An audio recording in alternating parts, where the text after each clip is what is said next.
Assalamualaikum warahmatullahi wabarakatuh. Alhamdulillah rabbil alamin wassalatu wassalamu ala asyrafil anbiya wal mursalin.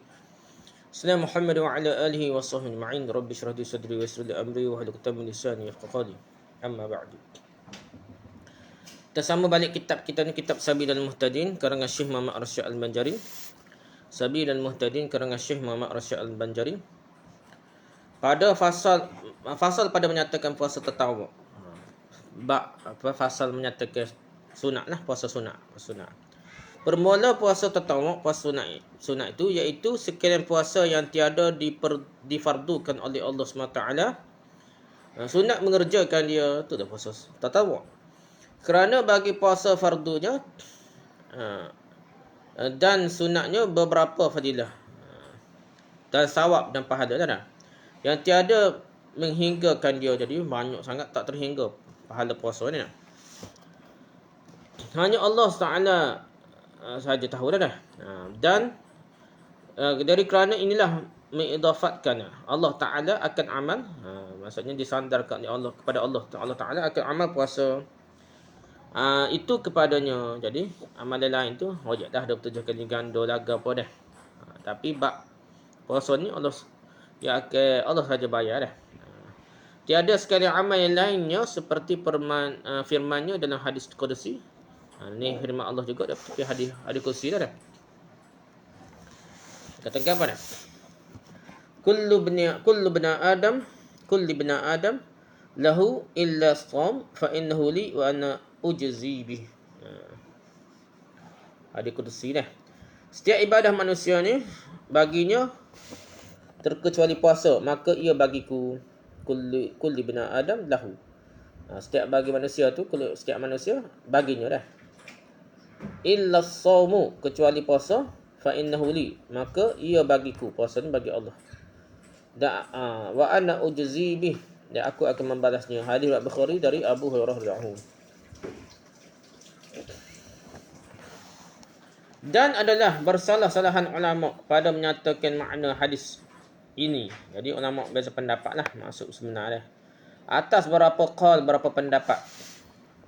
Lebih daripada 50 pendapat. Kalau kita tengok syarah-syarah hadis ni tak, kitab-kitab besar yang kecil tak sampai 50 pendapat. 50 qaul, 50 pendapat lah. Kata setengah ulama yang terlebih baik dalam antara segala qaul itu, secara pendapat banyak-banyak itu, bahawasanya sekalian amal kebajikan adalah ganda pahalanya dengan 10 seumpamanya. Jadi hak lain tak ada. 10 kali ganda, 100 kali ganda, 700 kali ganda ada lah. Hingga 700 gandaannya ada dah. Satu amal yang sedekah gapo sampai 700 kali ganda dah. Melainkan puasa tak jelas. Adalah gandaan pahalanya lebih daripada yang demikian itu. Nak bunyi lebih dari 700 kali ganda puasa ni. Tiada mengetahui dia, hanya Allah Ta'ala saja tahu dah. Jadi tak tahu. Nabi sendiri tak cerita. Tak tahulah berapa kali ganda Allah akan bagi lebih kepada orang yang puasa. Selain Allah Ta'ala, Nabi sendiri pun tak tahu dah. Dan lagi pula puasa itu serta keadaannya setengah daripada yang sebesar-besar qawaidul Islam. Antara rukun Islam penting lah puasa ni. Tiada mengetahui dia dengan tiada dikhabarkan melainkan Allah Ta'ala jua.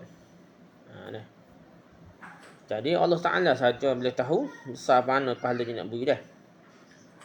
Berbeza dengan amalan-amalan lainnya. Kata sebahagian ulama ni, segala amal anak Adam yang zalim diambil ia dan diberikan pada yang mazlum, yang dizalimi lah. Dia kena kau tapa orang ke, curi atau orang ke, letah kota orang dah. Ambil kota orang yang lebih tua, dia guna kroni, naik pakat dulu daripada orang lain. Benda tu zalim lah, mazlum. Jadi pahala-pahala orang yang zalim ni akan diambil, diberikan kepada yang mazlum, yang dizalimi. Gitulah dah. Akan diberi pada orang yang mazlum yang dizalimi pada hari kiamat nanti, melainkan puasa. Maka tiada diambil ia pada yang zalim, tetapi gitulah. Dia kata sekalanya benda lain itu kena ambil dah, tapi puasa tidak dah. Tetapi qaul ini ditolakkan akan dia oleh hadis Muslim. Tapi pendapat ni dia kata tak, hadis Muslim kata tak kira puasa tak puasa pun kena beri kau orang juga kalau kena kau orang.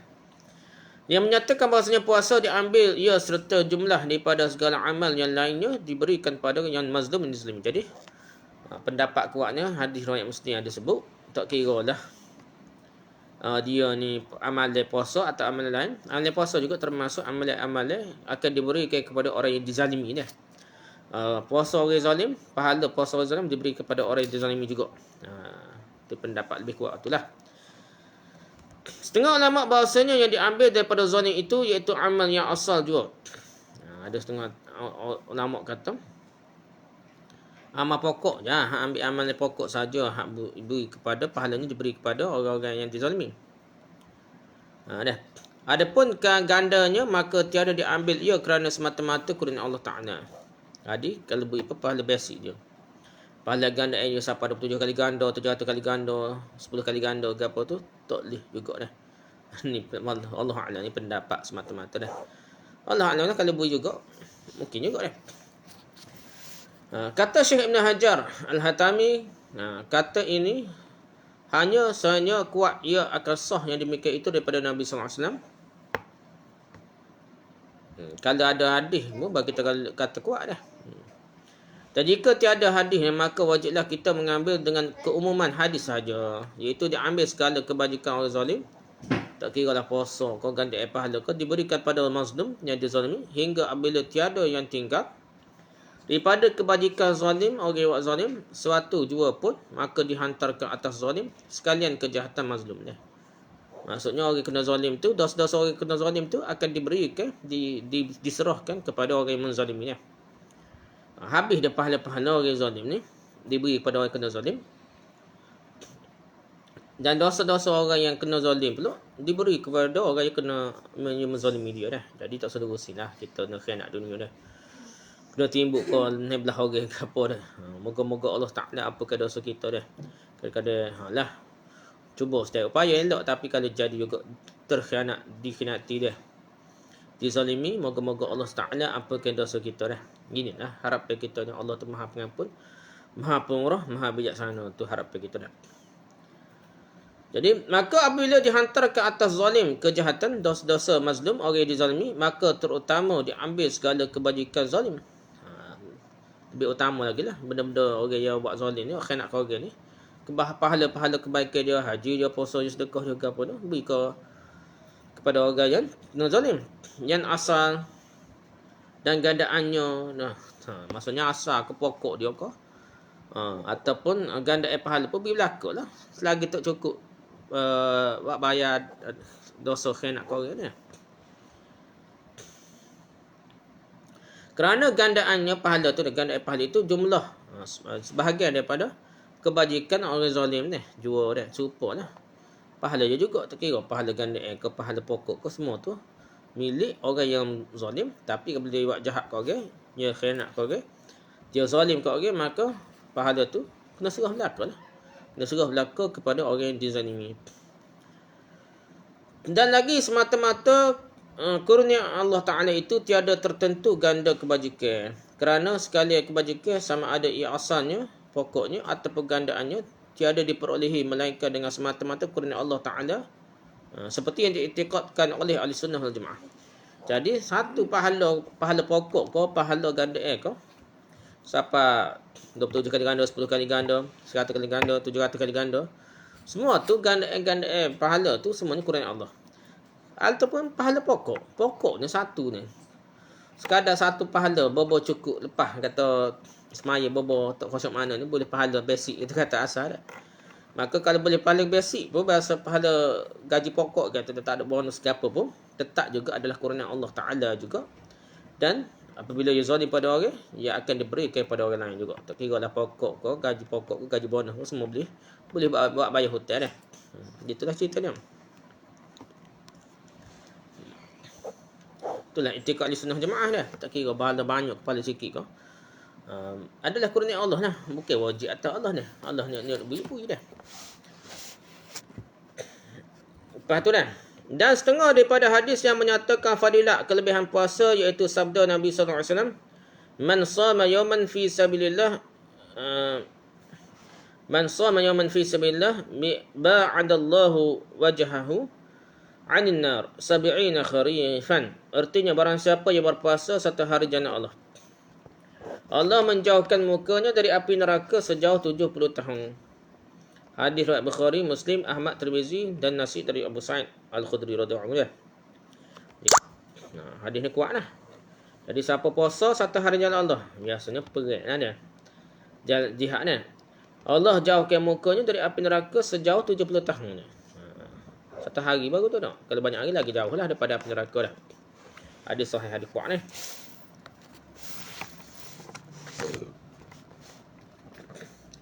Puasa sunat ada tatawuk. Puasa sunat itu ada 3 bahagian, ada 3 macam. Ya. Yang pertama dia, bahagian yang pertama berulang-ulang, ia sebab berulang-ulang tahun, iaitu puasa dalam 9 hari daripada bulan haji. 1 hingga 9 Zulhijjah lah. Tapi yang terlebih muakkadah, terlebih ditekankan daripadanya hari yang ke-9, iaitu hari Arafah. Ini lebih besar lah. Puasa hari Arafah ni antara hari-hari hak puasa besar tu, Arafah yang paling besar kan. Maka sunat ia puasa hari Arafah 9 Zulhijjah tu bagi yang tiada mengerjakan haji. Tapi untuk orang tak buat haji, orang buat haji tidak disunatkan dah. Tak molek pula dia puasa orang tengah buat haji ni, buat amalan haji dah, manasik haji. Tapi orang yang duduk kapur hak buat ibadah haji, maka dia sunat besar lah puasa pada hari Arafah. Dan tiada ia musafir, musafir dimaafkan tak payah puasa dah. Dan tiada ia sakit kerana hadis riwayat Muslim. Kalau sakit pun tak payah, kalau musafir pun tak payah dah. Rasulullah bersabda, siyamu yaumi Arafata uhtusiba 'ala Allahi ay yukaffir as-sanah allati qablahu was-sanah allati ba'dahu. Puasa pada hari Arafah kerana Allah. Puasa pada Arafah kerana Allah, uhtusiba 'ala Allah, kerana mengharapkan kurniaan pahala, perhitungan kasih sayang Allah ni.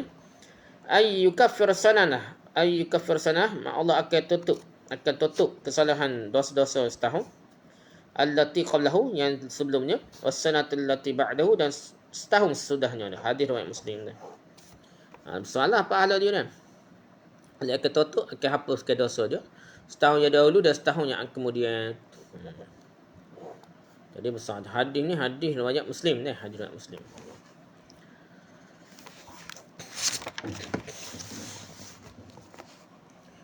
Dan maka dikehendaki dengan tahun yang dahulu itu, iaitu tahun yang mengandung hari Arafah.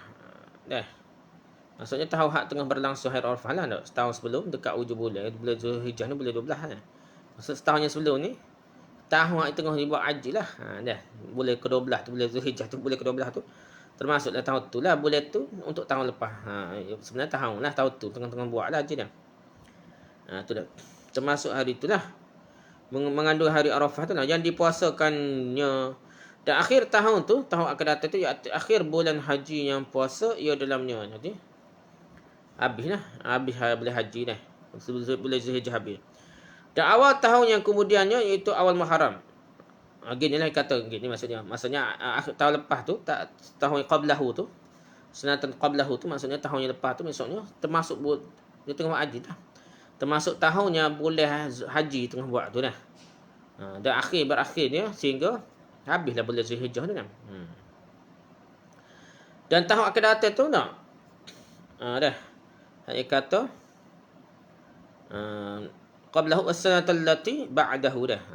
Setahun yang akan yang selepasnya, setahun lepas tu, iaitu awal tahun yang kemudiannya, iaitu awal Muharram, yang mengiringi ia akan bulan haji lah, lepas haji lah maksudnya. Lepas bulan haji dah, lepas Zulhijjah. Dan dosa yang ditutup ini yang diampuni, iaitu sekalian dosa kecil juga. Jadi kaedah yang dipakai ulama, dosa-dosa ni setahu mana bicara hadis-hadis. Apa dosa tu? Ialah hadis dosa kecil dan dosa besar tak termasuk secara kaedahnya. Kerana dosa besar tu kena taubat lah. Pasal dia kena taubat. Kalau dosa besar, dosa kecil ni, barulah dihapuskan dengan amalan-amalan sunat, termasuklah puasa Arafah lah. Yang lain daripada hak anak Adam. Tapi cerita panjang-panjang pun, berapa dosa pun tak melibatkan dosa dengan anak Adam. Maksudnya dosa curi harta orang, tapa orang, apa, tak boleh kan, dia kena minta maaf lah. Jika tiada baginya dosa kecil, maka ditinggikan oleh Allah Ta'ala pangkatnya, atau dipeliharakannya akan dia daripada mengerjakan dosa. Dah. Jadi kalau dia tak ada dosa lah dah. Dosa orang itu tak dosa besar dengan dosa melibatkan hak anak Adam, curi ke bagi orang ke apa, dia kena hantar balik dah, kena taubat dah. Tapi kalau dia dosa kecil, dia tak buat, dia akan darjat dia akan tinggi, meningkatkan darjat dia. Ya. Paling kurang dia akan pelihara dia daripada mengerjakan dosa pada masa mendatang. Gitulah nah, dia kata dah. Atau daripada berbanyak dia tetapi tiada menutup puasa atas lain daripada segala amal kebajikan akan dosa kecil. Mereka dengan syarat apabila dijauhi akan dosa besar seperti yang tersebut dalam beberapa hadis. Jadi cerita panjang-panjang pun dia kata tak boleh tutuplah dosa kecilnya. Setara mana pun amal kebajikan itu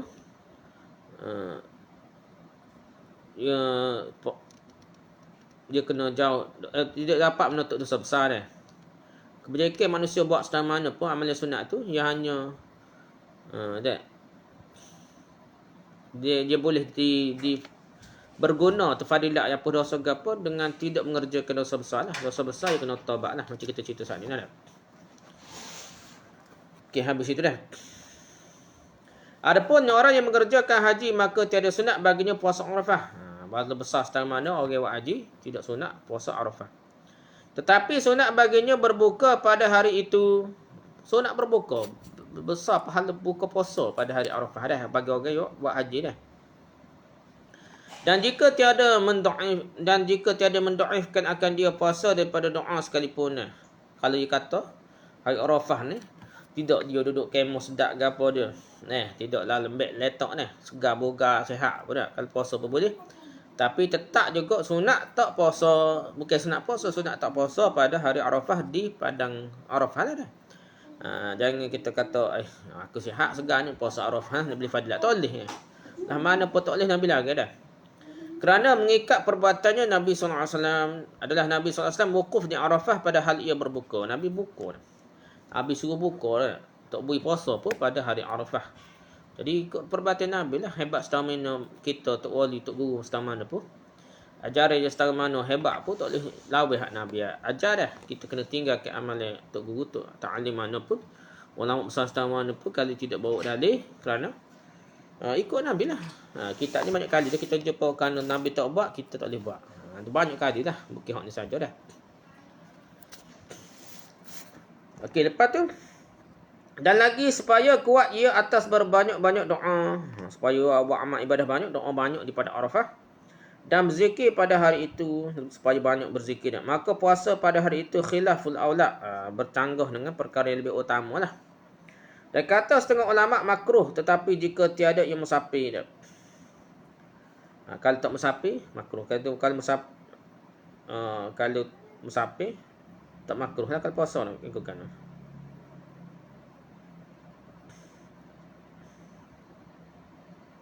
Adapun orang yang musafir dan yang sakit maka sunat bagi keduanya berbuka pada hari itu, kata Syekh Khatib Syarbini mutlaqan. Jadi orang sakit ni, cerita orang sakit ni. Jadi kalau orang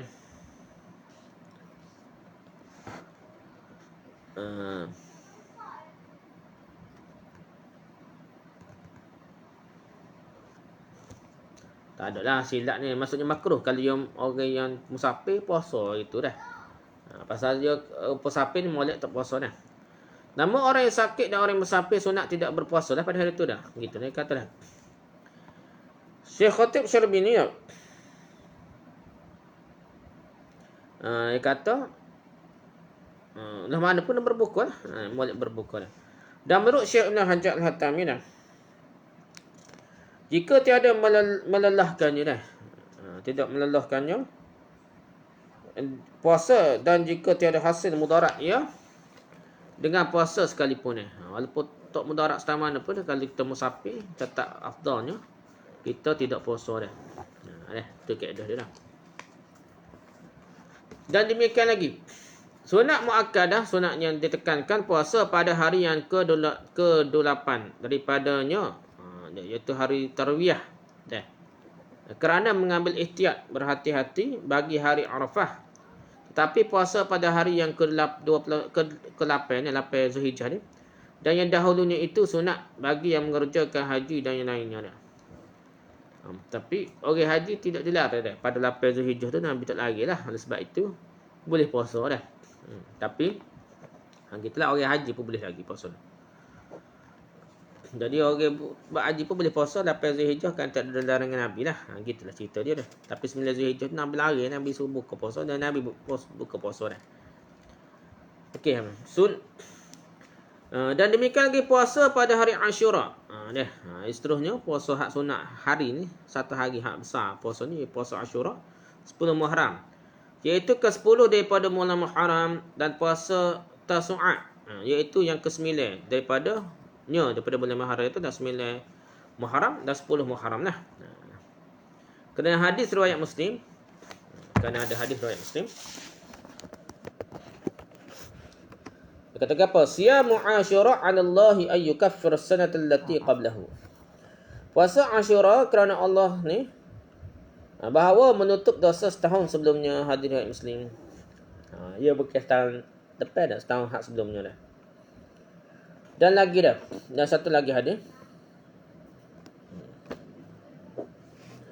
La'in baqaitu ila qabilin la asuman at-tasi'a fama taqablahu. Artinya jika aku masih hidup pada tahun yang akan datang, nescaya aku puasakan hari tanggal 9 Zulhijjah ni. 9 Muharram ni. Namun Nabi meninggal sebelum tahun yang dijanjikannya itu, hadis Muslim dari Ibn Abbas. Nabi bercita-cita nak puasa pada 9 Muharram.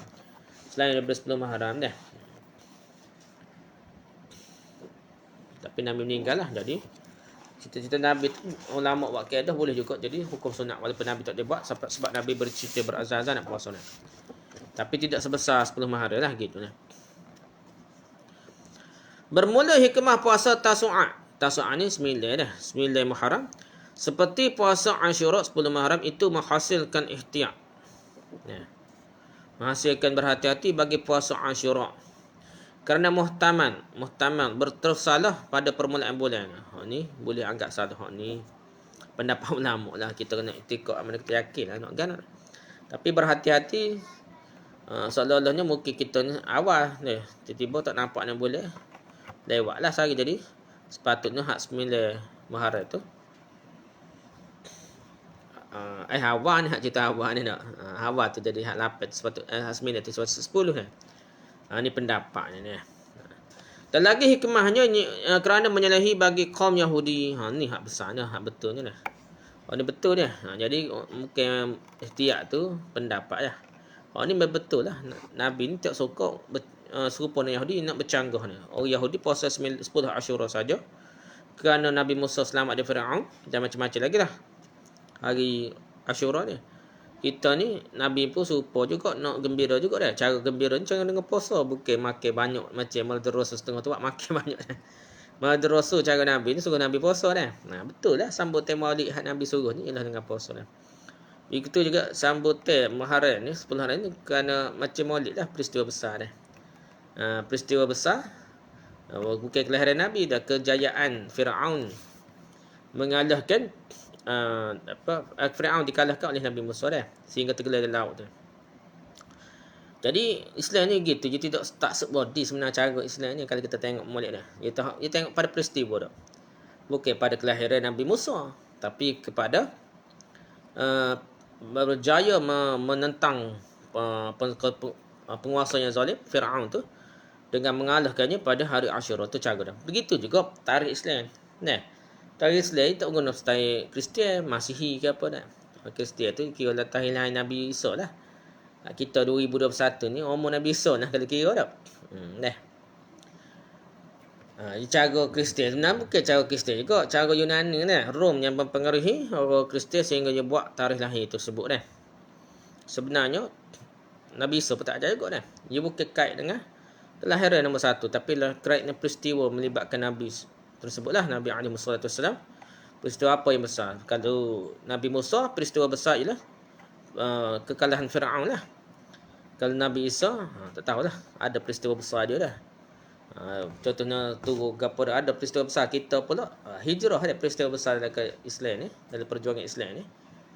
Iaitu hijrah, bukan kelahiran Nabi dah. Tapi hijrah ni cara dia nak bawa dah, cara Islam ni bawa bukan cara mengagungkan ilmu tu, tapi cara dia dengan tengok perjuangan Nabi sallallahu alaihi wasallam. Habis tadi dah. Jadi Nabi ni nak suruh menyalahi kaum Yahudi yang puasa semata-mata 10 Muharram.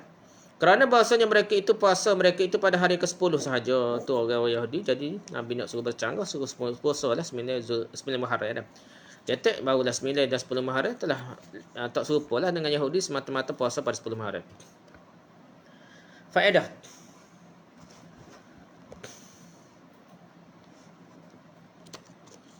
Tersebut dalam Mughni ni bahawasanya hikmah pada keadaan puasa Arafah itu menutup dosa 2 tahun. Arafah tu besarlah 2 tahun hapus dosa dah. Dan puasa Ashura 10 Muharram itu menutup dosa, menghapuskan dosa setahun. Kerana hari Arafah itu hari Nabi Allah Muhammad sallallahu alaihi wasallam. Jadi puasa Arafah itu tertentu dengan umat Muhammad sallallahu alaihi wasallam sajalah. Dan hari Ashura itu hari Nabiullah Musa, maka dipuasakan akan dia oleh kaumnya iaitu Yahudi. Dan Nabi kita sallallahu alaihi wasallam terlebih daripada segala nabi atas mereka itu rahmatullah. Dan salamnya maka puasa pada hari itu menutup dosa 2 tahun. Jadi besar hak. Jadi besar pada lebih besarnya hak puasa Arafah dah. Gitulah. Nabi kita pun lebih besar berbanding dengan Nabi Musa dan sebagainya lah. Sebab itu dia kata puasa hari Arafah ni lebih besar. Ni hikmah ni ulama fikir tidak muktamad dah. Kita jumpa dalam kitab ni jangan anggap satu level berlaku. Ada benda ni ijtihad ulama dah. Kita kena hormat, kita kena terima. Kita lah terima tidak dengan i'tiqad yakin dah. Jangan pula kita setengah ni level terbalik dah. Hadis ni dengan dia kata zon. Zon dimasukkan dalam istilah ulama hadis tidak masuk sangkaan. Kita bubuh terjemah bahasa tu dah. Tapi tiba-tiba cerita-cerita Tok Wali ni kita terima bukan zon dah. Tak ada sebut langsung istilah zon menyebabkan orang percaya 100%. Dia yakin pula dah. Itu salah lah. Dalam kitab ni walaupun dia ada berlaku dalam kitab ni hak kuat lemah hingga apa kita kena pandai-pandai lah, tapi terima seadanya lah perkara yang lemah. Terima hak kuat tu kita kena percaya, gitulah keadaannya. Zon ni bukan semata-mata sakit dah. Ada benda yang yakin tapi tidak 100% lah dah. Gitu maksud zon, bukan zon ni maksudnya sangka-sangka dah. Tak betul dia. Gitulah dah. Dan demikian lagi sunat puasa pada hari yang ke-11 daripada bulan Muharram. 11 Muharram lah. Kerana hadis riwayat Imam Ahmad pada yang demikian itu, dan lagi kerana mengambil ihtiyat berhati-hati bagi puasa Ashura. Kerana tersalah pada bulan itu terkadang-kadang dengan terdahulu dan terkadang-kadang terkemudian. Ni ihtiyat yang kata tak perlu sebenarnya.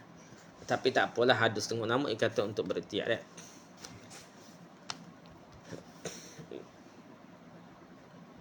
Okey, habis itu puasa dipanggil puasa 9 Muharram lah. 11 Muharram lah. Lepas tu puasa 11 Muharram pula dah. Jadi besar lagi nya 9 10 saja. Lepas tu 9 10. 9 10 sebelah dah kalau terlebih pada lepas tu 9 10. Nak ngelas sekali baru 10 sebelah dah. Tapi utama ni 9 10 lah. Tu ada dalil jelas dah. Berbanding sebelah dah. Jadi sebelah ni boleh jugalah kalau kita boleh 10 sebelah. Tapi kalau 10 tak puasa, sebelah saja tak kena lah dah. Ini 10 tak besar lagi dah. Dan demikian lagi puasa 6 hari bagi 6 hari daripada bulan Syawal bagi barang siapa mempuasakan dia Ramadan. Tapi kena puasa Ramadan dulu dah baru boleh puasa 6 hari Syawal. Kerana sabda Nabi sallallahu alaihi wasallam, "Man shara Ramadana thumma atba'ahu bi sittin min Syawalin kana qasiyamid dahri." Artinya barang siapa yang berpuasa bulan Ramadan kemudian diiringinya dengan puasa 6 hari pada bulan Syawal, sama seperti puasa setahun. Hadis riwayat Muslim dari Abu Ayyub. Dah. Dia puasa bulan Ramadan diiringinya. Kena puasa Ramadan cukuplah kalau ikut hadis ni. Barulah capa dengan hari bulan Syawal seperti puasa setahun. 30 darab 10 kali ganda 300. Darab 10 60 300 capa 60 360. Gitulah kaedah dia ni. Satu amal kebajikan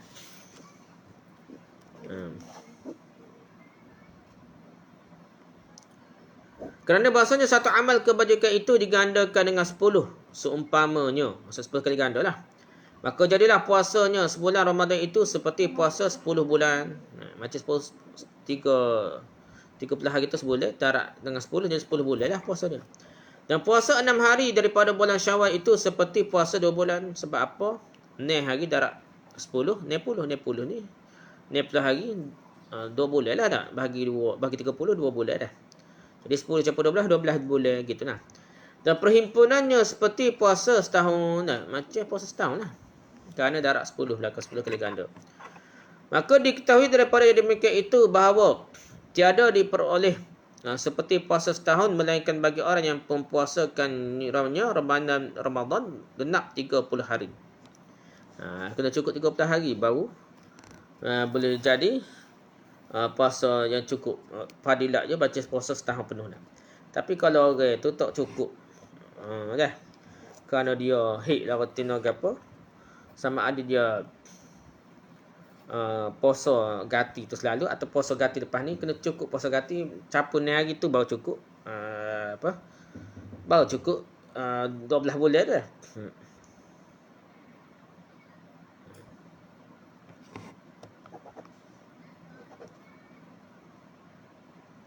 Kisah dah. Adapun orang yang tiada puasa ia pada bulan Ramadan, maka tiadalah hasil baginya fadilat yang tersebut. Puasa bulan Ramadan ada meninggal 2-3 hari tak jadilah dah. Dah yang tersebut itu. Dan sunat baginya puasa 6 hari daripada bulan Syawal. Dan jika tiada puasa ia pada bulan Ramadan sekalipun, tetapi jika luput akan dia Ramadan dengan tiada uzur, janganlah dipuasakannya sunat Syawal hinggalah dibayarnya dahulu qada Ramadan. Jadi puasa sunat Syawal dulu selagi tak qada lagi. Kalau dia tu tak ada uzur. Jadi puasa ni kata cuai lah. Jadi dia dosa lah, kesalahan dia menyebabkan dia ni kalau ada uzur seperti hid nifah ke apa tu ada uzur syar'i tu tak apalah. Jadi kalau dia tak uzur syar'i, dia tak boleh nak puasa sunat Syawal, melainkan dia kena qada puasa yang dia tinggal dengan sengaja yang kesalahan dia lah. Dia kena segera qada lah.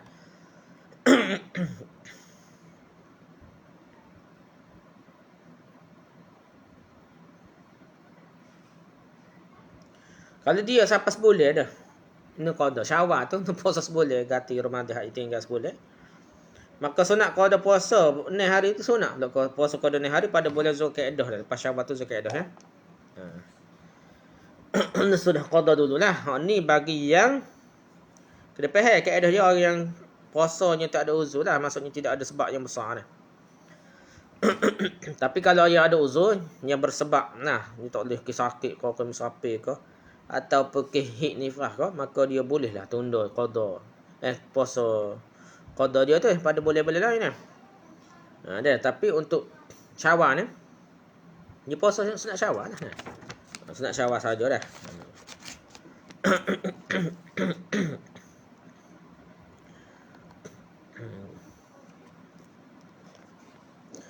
Soal, jika seorang puasa qada atau nazar atau lainnya dalam bulan Syawal,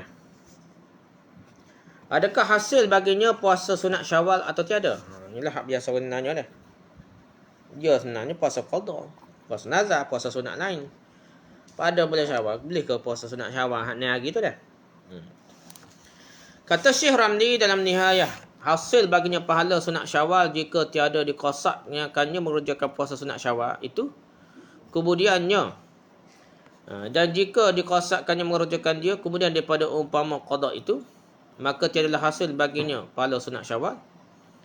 Kerana dikosaknya akannya demikian itu jadi sarf, pengganti daripada menghasilkan dia daripada puasa Syawal. Maka pada ketika itu hendaklah dikerjakannya puasa Syawal itu kemudian daripada qada. Umpamanya jika ada lagi tinggal bulan Syawal, dan jika tiada maka sunat mengqada dia daripada bulan Zulkaidah. Gitu dah. Jadi Imam Ramli, Syekh Ramli ni dia jawablah.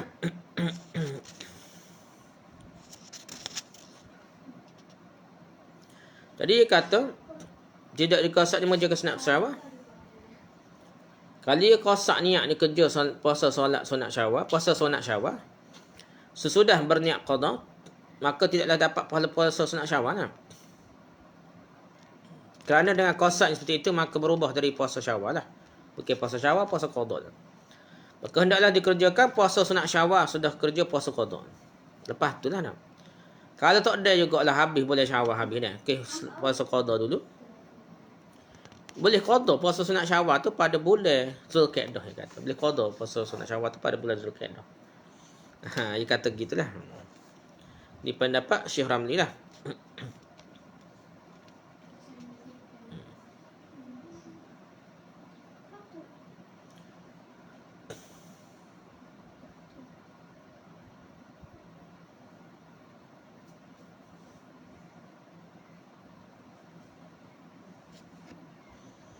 Tak boleh pahala sunat Syawal lah.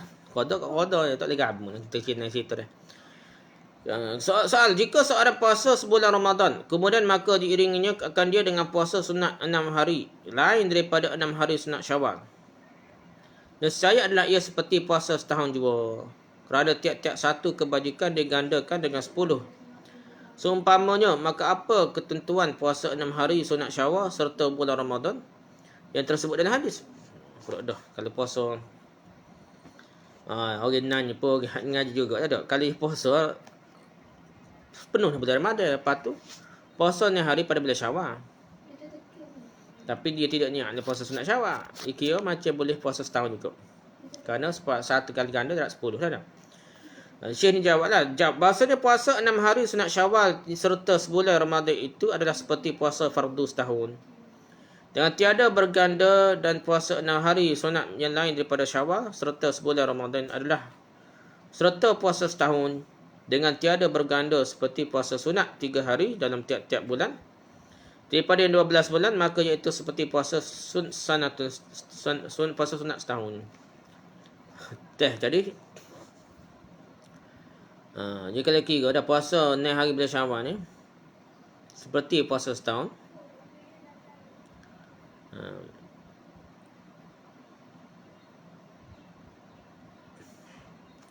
Macam ni lah, kalau kita puasa 3 hari tiap-tiap bulan dah. 3 hari tiap-tiap bulan darat dengan 10 jadi 13 hari. 3 hari tiap bulan tu macam puasa sebulan penuh. Gitulah. Tiap-tiap bulan 3 hari akan jadi macam puasa setahun juga dah. Kalau kira dah. Dianggap telah tercapai dah.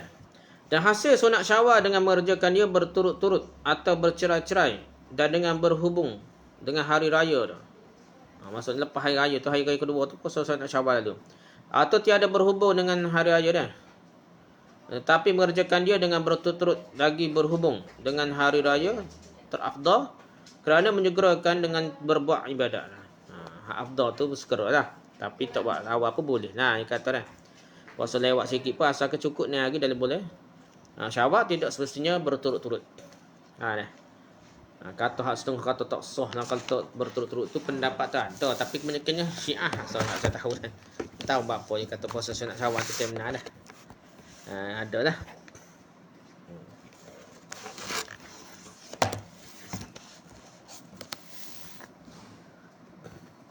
Tapi kalau bersegera tu lebih baik dari segi keedahnya. Bersegera buat amal kebaikan tu, satu beribadah tu segera lebih besar fadilatnya. Habis dah. Puasa tatawuk bahagian pertama juga. Dan bahagian kedua iaitu jenis yang kedua. Barang siapa berulang-ulang ia sebab berulang-ulang bulan, iaitu puasa 3 hari bid, hari putih, iaitu hari yang ke-13 dan yang ke-14 dan yang ke-15. 13, 14, 15 setiap-tiap bulan. Puasa hari putih ni, bid. Daripada tiap-tiap bulan kerana Nabi SAW menyuruhkan ia akan Abu Dzar, sahabat Nabi, dengan mempuasakan ia. Nabi suruh Abu Dzar radhiyallahu anhu ni puasa 3 hari tiap-tiap bulan pada puasa putih lah. Puasa bulan putih tu puasa juga menandakan putih, bulan apa putih.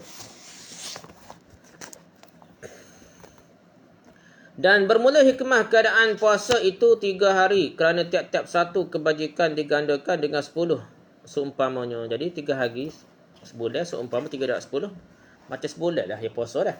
Macam puasa penuh dah.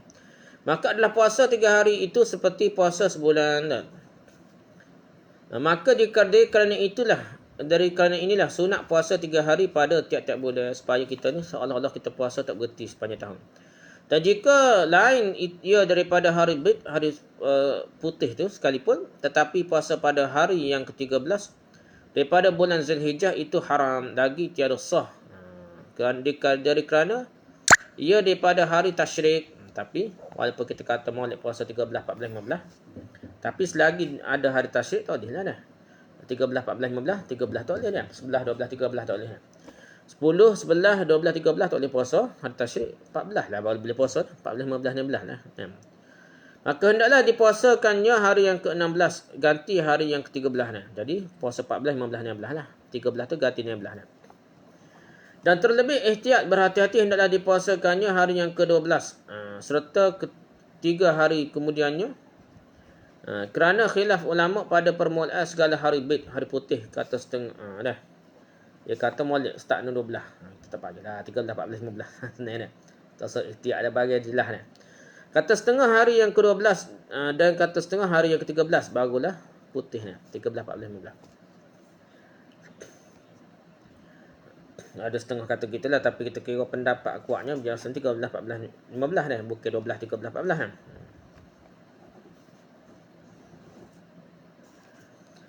Demikian lagi sunat puasa 3 hari saudak, hari hitam, iaitu hari yang ke-28 dan hari yang ke-29 dan hari yang ke-30 tiap-tiap bulan, pada tiap-tiap bulan. Ni hak sungguhnya saya tak jumpa dalil dah. Saya tak tahulah tak jumpa dalil hak terang cerita pasal puasa hitam ni. Puasa putih ni banyak dalil jadi tak usah amal lagi lah puasa pada puasa putih ni dah. Dan jika ada bulan itu kurang sehari, maka hendaklah dipuasakannya sehari bulan yang mengiringi dia, ganti yang ke-30 dah. Tadi 29 hari bulan sebelum, lepas tu 1 lah bulan baru dah. Ni kalau puasa bulan hitam lah. Bulan tak nampak ni iaitu nak timbul anak bulan lah. Jadi apa-apa pun kurang kuat lah ni lah. Ni kurang kuat dah. Sepatutnya 28, 29, 30 tak ada, jadi 1 yang boleh ganti pada 27 je kata kita dah.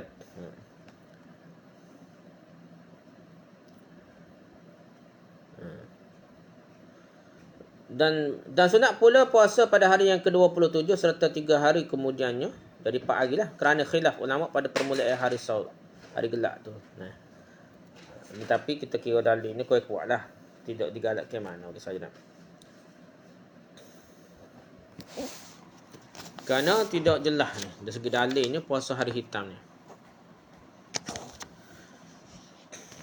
Kata setengah ulama hari yang ke-27 bukan. 27 kata setengah hari yang ke-28 ni pendapat ulama tadilah. Ni suruh berhati-hati ambil 27, 28, 29, 30 apa hari. Sepatutnya 3 hari je dah. Okey, habis tu. Tu bahagian jenis yang kedua dah. Bahagian yang ketiga pula.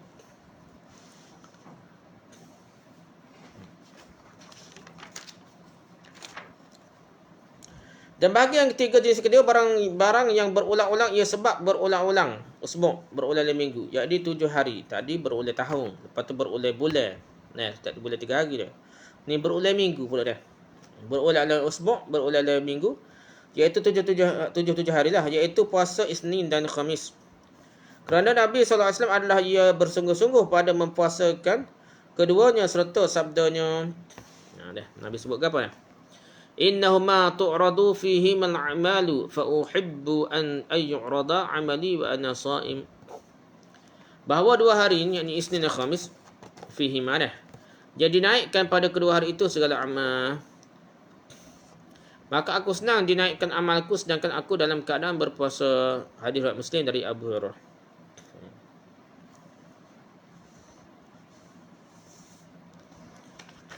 Ketahui olehmu bahawasanya bulan yang terafdal bagi puasa kemudian daripada bulan Ramadan iaitu Ashharul Hurum. Bulan-bulan haram lah. Yakni segala bulan haram iaitu 4 bulan Zulqi'dah dan Zulhijjah dan Muharram dan Rajab. Zulqi'dah, Zulhijjah, Muharram, Rajab. Zulqi'dah, Zulhijjah, Muharram berapa? Rajab ni jauh sikit lah. Gitu jauh. Dan yang terafdal daripada Muharram, daripadanya Muharram. Lepas bulan Ramadan, bulan Muharram lah mulai kita berpuasa banyak ni. Kemudian maka Rajab. Kemudian maka Zulkaidah yang kata dia. Ya ke tak? Zulhijjah lah. Kira-kira tak ada. Tak apalah. Kalau kita Rajab. Tapi Rajab ni Ibn Hajar Asqalani buat kitab ni nak kritik ni. Lepas tu. Okey, habis itu ni. Dan demikian lagi sunat puasa dalam bulan Sya'ban. Maka iaitu terafdal bagi puasa kemudian daripada segala bulan haram. Saat Nabi kalau kira banyak puasa, Nabi banyak puasa bulan Sya'ban. Berbanding boleh lain-lain ni. Masuk bulan Muharram sekalipun ni. Banyak Nabi puasa bulan Sya'ban. Kerana Nabi SAW adalah ia terbanyak puasa dalam bulan Sya'ban. Paling banyak Nabi puasa bulan Sya'ban.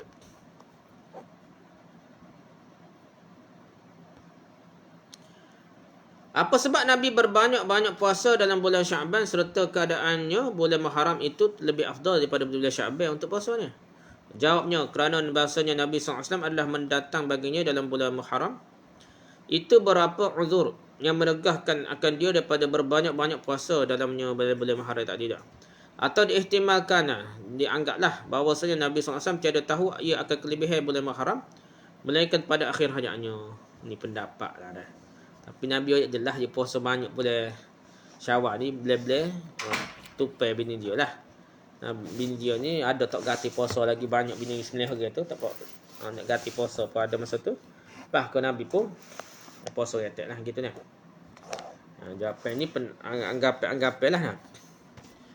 Syahadan makruh menunggalkan hari Jumaat dengan puasa melainkan jika puasa ia sehari dahulunya dan sehari kemudiannya. Jadi kalau nak puasa tak boleh semata-mata hari Jumaat. Nak puasa Khamis Jumaat ataupun Khamis Jumaat 1 ataupun Jumaat 1 dah. Tak boleh semata-mata hari Jumaat. Kerana Nabi sallallahu alaihi wasallam bersabda la yasuman ahadukum yaumal jum'ati illa an yasuma yawman qablahu wa yawman ba'dahu. Janganlah salah seorang kamu berpuasa pada hari Jumaat terkecuali ia berpuasa sehari sebelumnya dan sehari sesudahnya. Hadis riwayat Bukhari, Muslim dari Abu Hurairah. Ni kalau kita tengok hadis ni maksudnya bukan atau ada dan ni. Maksudnya tak boleh puasa Jumaat saja, kena puasa Khamis Jumaat 1 3 hari selalu dah.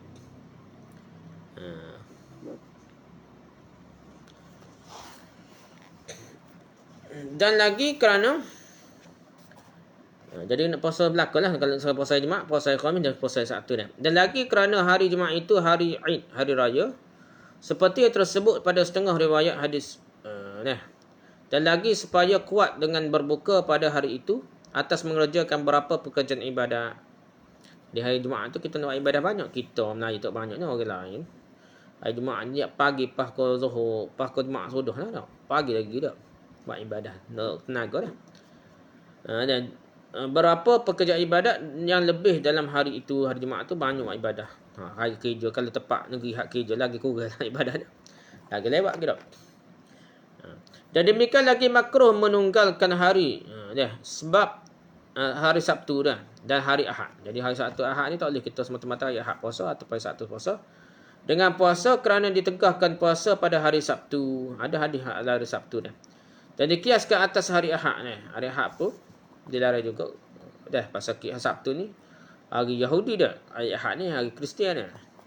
Kerana hari Sabtu dibesarkan dan dimuliakan oleh kaum Yahudi dan hari Ahad dibesarkan dan dimuliakan oleh kaum Nasrani.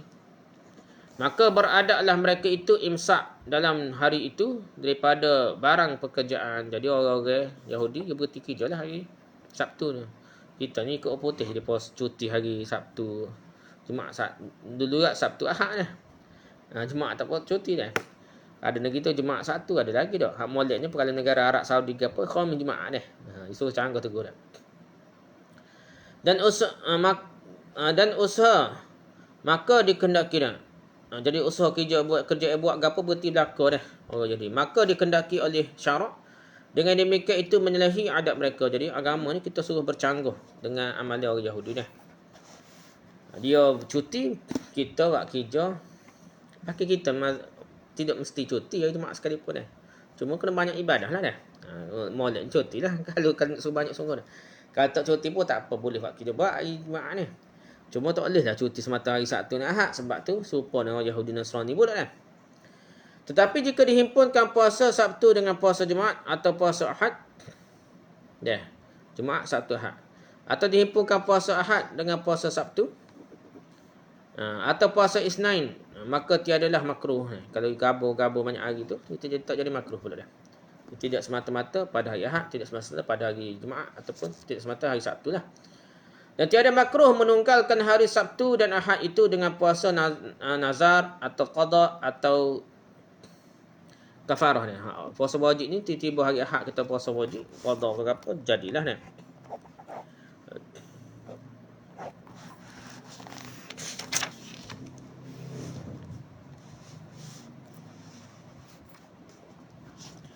Dan sunat puasa di hari dahar, puasa dahar. Puasa dahar tu dia apa? Puasa dahar tu yang ini berpuasa terus menerus kan? Puasa dahar.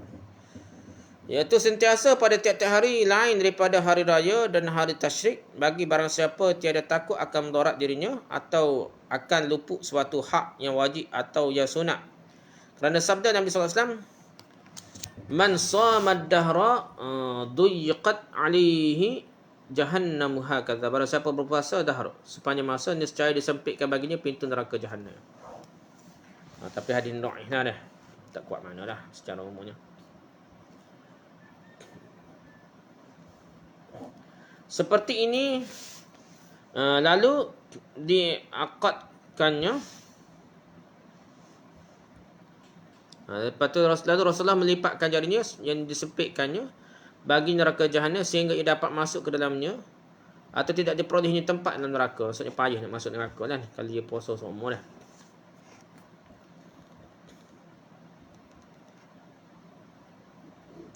Adapun orang yang takut ia akan mudarat atau akan luput hak, maka makruhlah baginya berpuasa dahar. Kerana sabda Nabi sallallahu alaihi wasallam, la sama man sama al-abad. Dah. Hadis ni kuat lagi berhadap dia. La sama man sama al-abad. Tidaklah puasa bagi orang berpuasa selama-lamanya. Hadis riwayat Bukhari dan Muslim dari Abdullah bin Amr. Ini hadis kuatlah. Hadis tu dhaif musik tidak. Jadi kalau kira tak boleh puasa sepanjang masa ni kalau kira tak. Walaupun tak puasa hari raya ke, puasa tasyrik pun tak molek juga kalau puasa sepanjang. Hak moleknya puasa sehari buka, sehari puasa, sehari berbuka. Itu puasa Nabi Daud tu paling maksimum dah. Kalau nak puasa dahar pun setengah mana dah. Adapun orang yang takut ia akan mudarat atau akan luput hak, makruh baginya puasa dahar. Kerana sabda Nabi sallallahu alaihi wasallam, la sama man sama al-abd. Yang ini tiada puasa orang yang puasa selama-lamanya. Riwayat Bukhari dan Muslim. Maka hadis ini ditanggungkan atas orang yang takut akan mudarat. Itu pendapat dia lah. Atau akan luput hak. Inilah kata Syekh Ibn Hajar dalam Tufah dan kata Syekh Ramli dalam Nihayah. Bahawasanya hadis ini ditanggungkan, dimaksudkan atas orang yang puasa dalam 2 hari raya dan sekalian hari tasyrik. Kalau puasa hari tasyrik pun puasa, barulah kata tak boleh. Atau setengahnya yang ini kerana puasa pada sekalian hari itu haram lagi tiada sah. Kalau sepanjang tahun puasa sungguh tiap hari raya pun puasa, tapi tak sah. Haram pula, dosa besar pula. Bermula puasa berbilang hari seperti puasa sehari dan berbuka sehari afdal daripada puasa dahar. Ketiga afdal, ini lebih afdal puasa sehari puasa, sehari berbuka. Kerana apa? Kerana apa? Kan Nabi SAW bersabda, afdalus siyami siyamu Daud, kana yasumu yawman wa yuftiru yawman. Sebaik-baik puasa itu adalah puasa Nabi Daud, sehari berpuasa dan sehari berbuka. Hadis Tirmizi, Nasa'i dari Abdullah bin Amr. Sehari puasa, sehari berbuka. Ni hadis ni. Hadis riwayat Tirmizi, Nasa'i dari Abdullah bin Amr. Masalah dah. Jika seorang mengerjakan puasa Nabi Daud lah, maka berbetulan harinya itu berbuka itu dengan hari yang disunatkan dalamnya puasa, seperti hari Isnin dan hari Khamis dan hari Bid, ini hari putih, boleh putih. Adakah yang afdal baginya itu berbuka kerana memelihara akan peraturan puasa Daud, atau terafdal baginya puasa kerana memelihara akan sunat puasa pada hari itu dah? Nak ikut cara puasa saya buka saya tu puasa ke, atau nak ikut cara puasa hak khusus setiap hari Isnin, Khamis ke hari putih ke tak? Setiap boleh putih ke? Macam mana? Jawabnya, bahawasanya zahir perkataan fuqaha afdal baginya berbuka, tapi bahas setengah mereka itu terafdal baginya mempuasakan dia. Ada khilaf pula dah. Bukan jawapan kemah ni kira. Boleh berlaku dah. Boleh berlaku dah. Tok guru pun jawab gitu, kita kata boleh berlaku dah kat dah. Syahadan, barang siapa masuk mengerjakan puasa sunat atau sembahyang sunat atau lainnya daripada keduanya, lain daripada haji sunat atau umrah sunat, maka harus baginya memutuskan dia, yakni membatalkan dia selama tiada dinazarkannya menyempurnakan dia. Kerana sabda Nabi SAW, As-sa'imul mutatawwi'u amiru nafsihi, insya'a shama wa insya'a aftara. Orang yang mengerjakan puasa sunat itu menjadi penguasa dirinya sendiri. Kalau diinginkannya, diteruskannya, dan kalau tidak diinginkannya, berpuasa, ia boleh berbuka. Hadis Ahmad, Tirmizi, Baihaqi dari Ummu Haris. Jadi dia boleh buka pasal puasa tu hak dia dah. Jadi tak dosa lah puasa sunat ni. Ikut mazhab lain ada hak kata tak boleh. Puasa sunat pun nak berhenti dosa. Mazhab kita berdasarkan dalil ni kita kata boleh. Kita puasa sunat nak buka tengah-tengah jalan pun boleh. Dan solat dikiaskan dengan puasa dan yang selain solat, seperti iktikaf, tawaf, wuduk, membaca surah Kahfi pada malam Jumaat atau pada siang hari Jumaat, membaca tasbih solat 5 waktu. Tengok sini ada cerita baca surah Kahfi. Tidak ada pun surah Yasin malam Jumaat, yang ada kitab ni pun tak ada dah. Membaca tasbih solat 5 waktu dah. Sedangkan ibadah yang fardu dilarang membatalkannya, seperti yang terangkan dalam firman Allah Ta'ala, wala tubtilu a'malakum, janganlah kamu merosakkan pahala amal-amal kamu. Surah Muhammad ayat 33. Hak dilarang ini adalah amalan fardu saja dah. Segala amal fardu tu tidak boleh putus. Kita puasa wajib, sama ada puasa nazar, puasa kafarah, puasa qada atau puasa Ramadan sungguh, kita tak boleh berhenti tengah jalan dah. Dia kata start puasa hak wajib kena sudah. Tapi kalau puasa sunat boleh dah. Boleh berhenti tengah jalan, puasa lain kali pula dah. Gitulah. Tetapi jika diputuskan akal umpama puasanya dengan tiada uzur, maka iaitu makruh. Puasa sunat pun kalau berhenti tiba-tiba, tak ada uzur, tak terpaksa mana, makruh lagi lah. Dan jika diputuskannya dengan uzur seperti masyaqqah atas orang yang dijamu, keadaan yang menjamu itu puasa, atau masyaqqah atas yang menjamu, keadaan yang dijamu itu puasa, maka tiadalah makruh memutuskan dia. Tetapi yang demikian itu sunat. Kita kadang meraihkan kita tamu kan boleh buka puasa dah, ataupun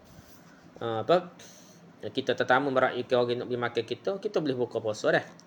Sebabnya benda tu lebih sunat kita buka puasa berbanding kita tahan nak puasa dah. Dan diberi pahala atas barang yang telah lalu daripada puasanya. Sekat mana puasa tu boleh pahala lah, tak ada habis hari dah. Dan tiada wajib qada atasnya. Mengikut mazhab kita wajib qada dah bagi yang diputuskannya puasa sunat tu. Tapi sunat yang demikian itu supaya keluar daripada khilaf orang yang mewajibkan dia. Jadi ada mazhab lain kata wajib puasa sunat ni tak boleh berhenti. Lebih berhati qada juga puasa sunat lah, tu je katanya. Tapi ikut pendapat sebenar mazhab Syafi'i ini tidak wajib qada puasa sunat ni. Dan barang siapa masuk mengerjakan qada puasa fardu, haramlah atasnya memutuskan dia, sama ada qada itu wajib atasnya menyegerakan dia ataupun tiada wajib menyegerakannya.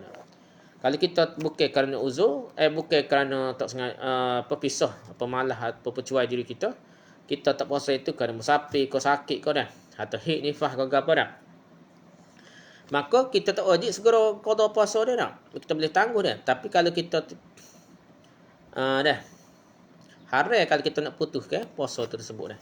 Kalau kita lambat dah puasa dah, tidak segera dahlah puasa lambat dah, hari bila-bila boleh 2 bulan lepas tu berpuasa. Lepas tu nak batal nak qada hari lain tak boleh, dosa dah.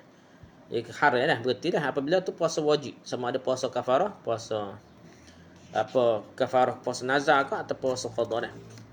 Syahadan haram atas isteri atau gondik mengerjakan puasa sunat yang lain daripada Arafah dan Ashura dengan tiada izin suaminya. Ini ada satu lagi, ilmu baguslah kita kata. Puasa sunat ni secara umumnya dilarang kalau suami tak bagi.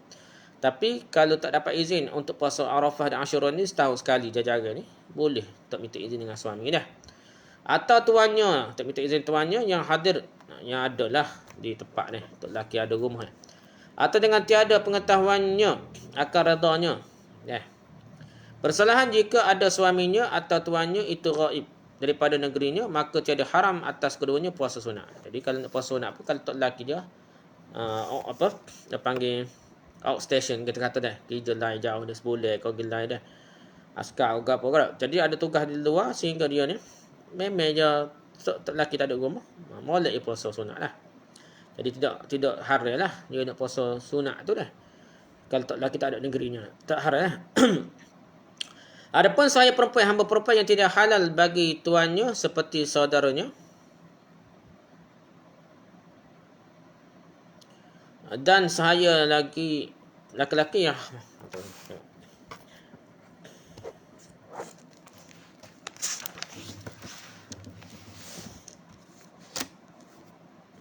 lain hanya kalau suami atau tuannya tidak berada tempat. Okay. Sedangkan saya perempuan, hamba saya perempuan yang tidak halal bagi tuannya seperti saudaranya, dan saya laki, hamba laki, maka haram bagi keduanya berpuasa sunat tanpa izin tuannya dengan syarat kalau kerana puasa itu ia tidak dapat bekerja untuk kepentingan tuannya dah. Kalau tidak mengganggu pekerjaannya, tidaklah haram bagi keduanya berpuasa. Ini bagi hamba lah. Ini bagi hamba dah. Wallahu a'lam. Subhanakallah wa hamdika, subhanakallah wa hamdika, subhanakallah wa hamdika, asyhadu an la ilaha illa anta, astaghfiruka wa atubu ilaik. Assalamualaikum warahmatullahi wabarakatuh.